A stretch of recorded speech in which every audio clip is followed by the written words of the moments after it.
It smells so good in the kitchen. Welcome back to Valley View Live. Today, world-famous chef Daniel Green is our special guest host, and he's cooking for us. Yay, what a treat. Look at you rolling up the sleeves. Yes. What are you making for us over there? One of my favorite dishes, it's a miso salmon. I wanted to make it easy so people can make it at home, but it's very healthy, it's very low on the carbs, and actually why I'm in Vegas is for Crave, which is down at downtown Summerlin. You're the brand ambassador for them? Brand ambassador, and I've created some menus for them. This is a special that's on the menu right now. So anyone that's in downtown Summerlin, they get to try it, and it's full of vegetables, and we don't even serve it with rice. It's so filling, big piece of protein too. So I've got some salmon. I've just started putting that in the pan, and if you can see, there's no oil and no butter in there at all, doing it completely where the fat will actually come out of the salmon and brown it. You'll get colour from it, so people don't think that. Now, do you have to cook it more slowly to get that? Not at all. Nice high sear, and all it's going to do is kind of cook in its own fat, so you don't need any oil whatsoever. But the magic happens when we start mixing the sauce together. The miso paste, a white miso paste, you can pretty much buy that in any grocery store today. I'm just going to mash that down, and then we start adding a little bit of ginger, a little bit of garlic, some sesame seeds, and the rest will go into those wok-fried vegetables. We've got a little bit of honey. Honey's really good to get that kind of brown sear and again caramelizing it. I'm just going to give this a flip. Look at that colour. You see there was no... Beautiful. Yeah. See, sometimes, you think you need to add fat to a pan. You really don't. So this is a prime way of doing that. But does it dry it out or make it more crispy? You know what? If you sear it, you get the crunch and it's nice on the inside. And at Crave, we do a lot of sushi. They've got a sushi bar. So they're used to having really high quality fish come in. Yeah. So you can have it, if you ask, for it to be done really nice and rare, you can. We're showing some pictures of your restaurant there. Now, Chef, do you need to make a reservation? You know what? On the evenings, definitely. On Saturday is a very busy day because they've got that beautiful farmers market down there. So it's a nice destination to go out with the family and eat. What's so nice about Crave is they've got this very diverse menu where you can get mac and cheese, burgers, sushi, steak. So it appeals to the family. When you're basically craving anything, you've got it. Yeah, exactly. Yes, exactly. I love that. So delicious. The inspiration for this dish specifically, that comes from your travels as well? Yeah, for sure. I've done a lot of work in China, a lot of work in Southeast Asia, a little bit in Japan, not a huge amount. But this kind of, we get inspired when we go out and we travel and we have food. And the miso paste, I think, is, underused. I think there's so much you can use it for.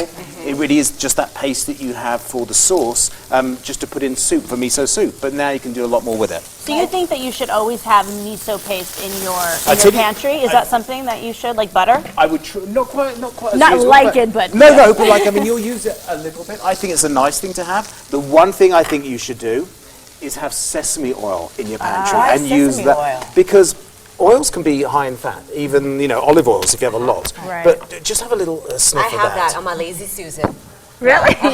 So a little goes a long way. Oh, wow. Just a drizzle, and you know this. You just said you've got that. You use it. Just it being out. When I'm cooking with sesame oil, people will say, oh, it smells so good in here. It's just that fragrance. So you don't end up using that much. So we're almost ready. That's just going to give another little bit of a glaze. And you can either cook this in a pan, or what you can do is you can put it under the broiler as well. Now, something that you just mentioned is so important. It's not just the presentation and the look, but smell is so, getting your appetite ready, getting something to actually taste good. Is that where it starts? I think it starts when you're serving it up at a restaurant. It starts with, we know what salmon tastes like, so we've almost eaten with our eyes. So presentation is first. I think aroma is suddenly second. And then really just the fact of having good ingredients. And that's what's so nice about working with a restaurant is I can get good ingredients. I've got this at hand, like I cooked scallops this morning. Yes. I mean, I couldn't have done that job if I used little bay scallops with no flavor. It wouldn't be the same. Exactly. Okay, so we're almost ready to go. And you put in the vegetables other than the sesame seeds? You know what? I did a sesame seed and a tiny drizzle of sesame oil just for that flavor. A little goes a long way. A little bit of that seaweed there. And It's as healthy as it dig in, gets. ladies. I'm so happy. And then you also have 2 cookbooks, is that right? 11, 11. 2 on page. I was thinking 2. Okay, 2 for paleo. But that's over a long time, and then I'll date myself. I tell you how long that was over. Okay. 11 books. Okay, we have to have a taste. And what's brewing for you next? You know, I've been doing a lot on the paleo, so one's only just come out. So I think, but you know, what I have really loved is getting involved with Crave as a restaurant group that's all over the country. That is a scratch kitchen that make food every morning from scratch. And what's nice about that is I get to really have a company that loves to embrace healthy eating. So, Megan, Rikki, Dao, I'm a what's Time has come. who's the foodie? Dao. Big time. Dao. Then you have- try a lot of different foods. Dao eats out more than anybody I know. She has been to She's every been cooking restaurant a lot in town. with And Doesn't mean I know anything. Yeah. But Well, should we Let's take a stab. Should we do some trivia? Yeah, let's play. I've got some questions. You might like this at home and see if you think you know the answer to this. So a few easy questions, I think. Some of them might be a little bit tricky. So question 1. Is it faster to bring water to the boil by adding salt? So adding salt, is that true or false to make it boil faster? I do it. I just don't know if it's a myth. Yeah, you see it kind of okay, I'm going with. percolate. Oh, we have to write it down. I forgot. We Okay. can't continue. I'm just eating. But I'm gonna right? go with this. Okay. Hold on a second. All right, I'm gonna say false. I'm going to say true. It is false. It doesn't do anything. Really? Oh, I know. We see every chef do it. Sort of, Is it to get into the noodles though? Isn't that? I don't know. You do it before boiling noodles? No? Supposed to, but it doesn't make it boil faster anymore, and I don't think it does much for the pasta, so it's a myth. There you go. I know Okay. that steam is hotter than the boiling water. How's your etiquette? How does what? Terrible. Etiquette. How do you, Oh. correct way of, It could use some work. do we do the British knife and fork? I thought you said, how did you eat the cat? It sounds so much funnier with an accent. Okay, so we're going to test etiquette. Let's talk about the dessert fork. Does it go to the left, which is A, B to the right, C above, or D below the plate? Above or below? So you got the plate. A is to the left, B to the right, C above, D to below You it. know what? I am flunking out, baby. Me too. I'm going to say A to the I'm left. going to say above. Although that is the It's above, which is C. Wow. You just didn't finish the B. Oh, yeah. A, B, O, B, A. Oh, you're so good. Okay, we have one more. Oh, two more actually. Okay. Let's so go to this one. What goes below, if you don't mind me asking?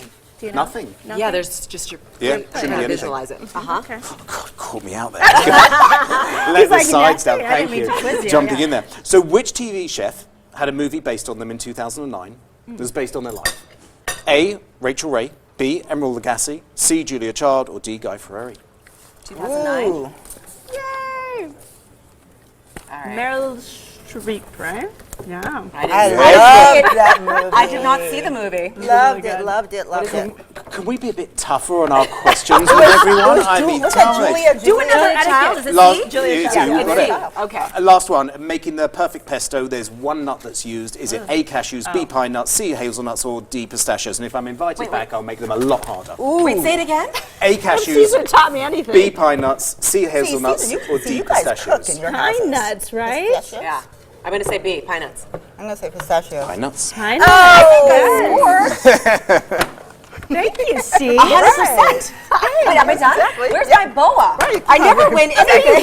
Get it, girl. I do believe this is the first time I've ever won. Oh. Thank you, Yay. Chef. Thank you. You guys can share. And Dow, it's a tie. Oh, it's a tie. You've got to share. Oh, You can have to go, girl. Oh, we got to go. That was so much fun. Thank you so much. Still to Rikki come will on get it. Valley View Live. Yeah, I'm the consolation prize.